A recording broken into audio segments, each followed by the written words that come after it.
Welcome viewers, আজকেরও আবার নতুন একটি ভিডিওতে আপনাদের স্বাগত জানাই। আজকের আমরা আবার স্টাফ সিলেকশন কমিশনের একটা নতুন বিজ্ঞপ্তি সংক্রান্ত নোটিফিকেশানের বিষয়ে জানব বিস্তারিত। তো আমরা আজকের যে বিষয়টি নিয়ে আলোচনা করব সেটি হচ্ছে স্টাফ সিলেকশন কমিশনের মাধ্যমে combined higher secondary level data entry operator নিয়োগ সংক্রান্ত বিষয় এই ভিডিওতে আমরা জানব। আপনারা দেখেছেন কিছুদিন আগে স্টাফ সিলেকশন কমিশন এমটিএস পদের জন্য বিজ্ঞপ্তি জারি করেছিল। এবারে এখন আমরা সরাসরি নোটিশ থেকে দেখাবো যে 23/6/2025 তারিখে এই বিজ্ঞপ্তি প্রকাশ করা হয়েছে। Combined higher secondary level examination 2025 এটি স্টাফ সিলেকশন কমিশনের মাধ্যমে প্রকাশ করা হয়েছে।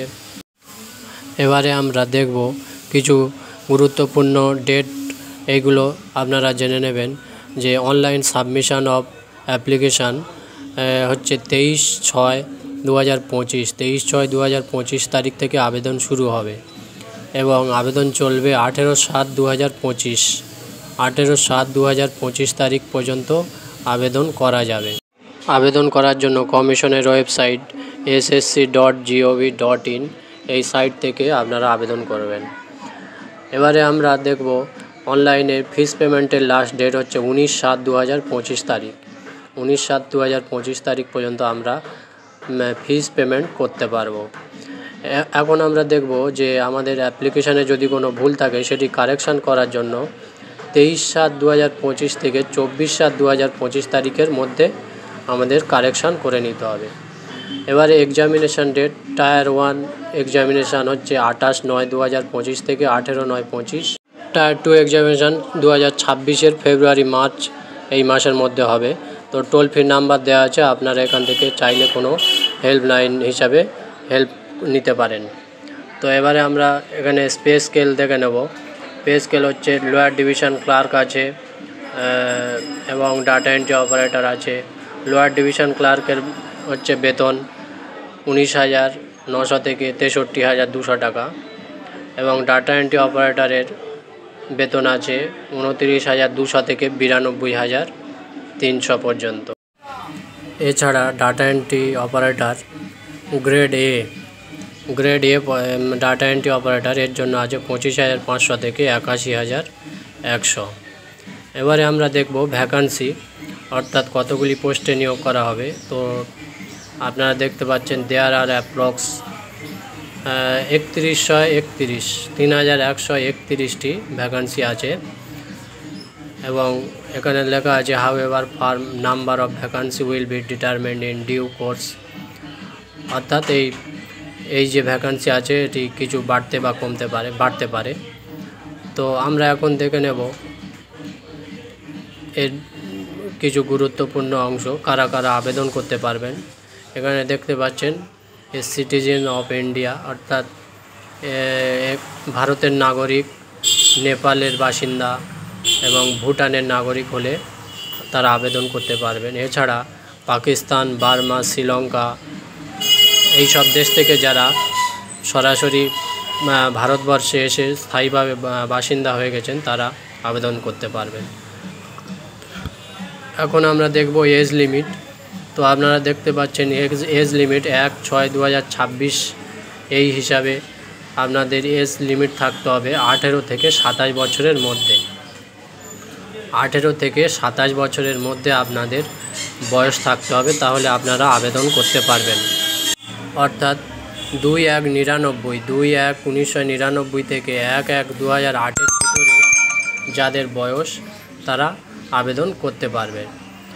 এবারে আমরা এজ রিল্যাক্সেশন, অর্থাৎ বয়সের ছাড়টা হচ্ছে SC/STদের জন্য 5 বছর, ওবিসিদের 3 বছর এবং PWBD অর্থাৎ হ্যান্ডিক্যাপদের জন্য 10 বছর।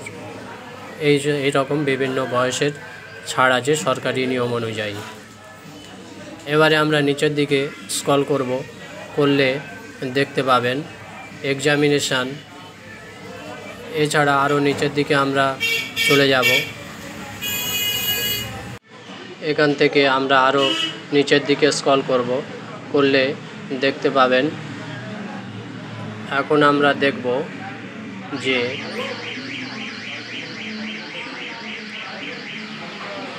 আপনারা নিচের দিকে স্ক্রল করলে দেখতে পাচ্ছেন এডুকেশনাল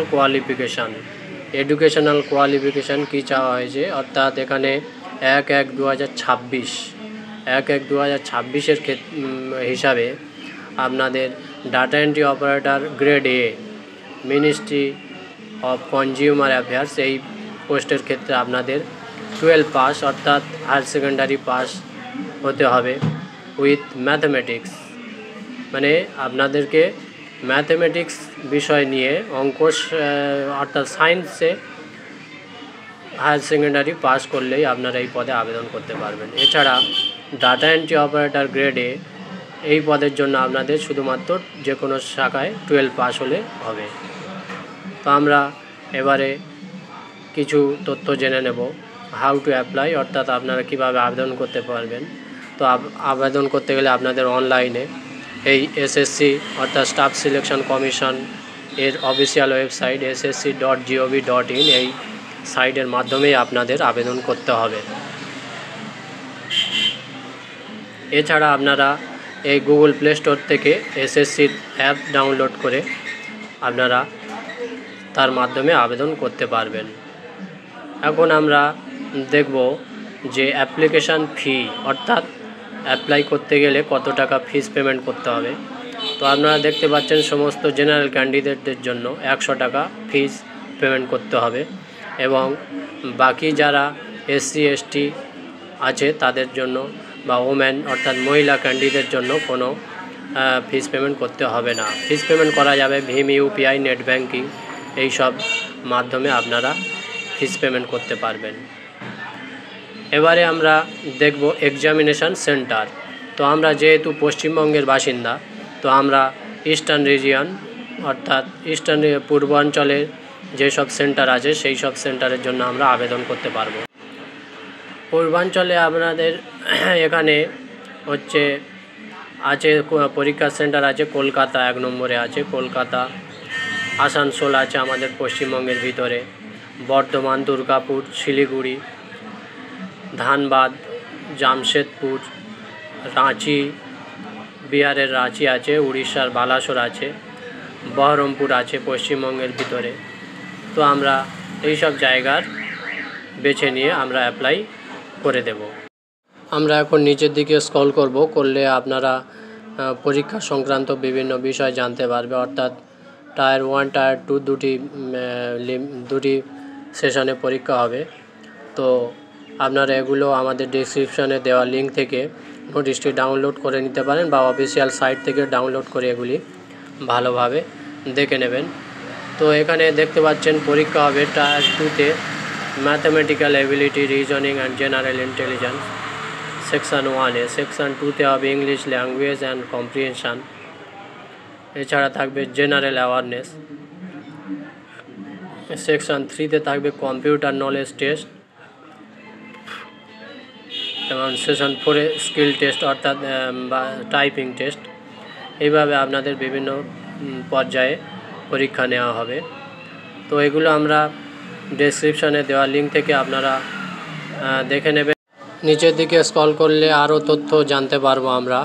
এখানে টাইপিং স্পিড আছে 1 ঘন্টায় প্রায় 15,000 কি আপনাকে প্রেস করার মতো দক্ষতা আপনাকে থাকতে হবে।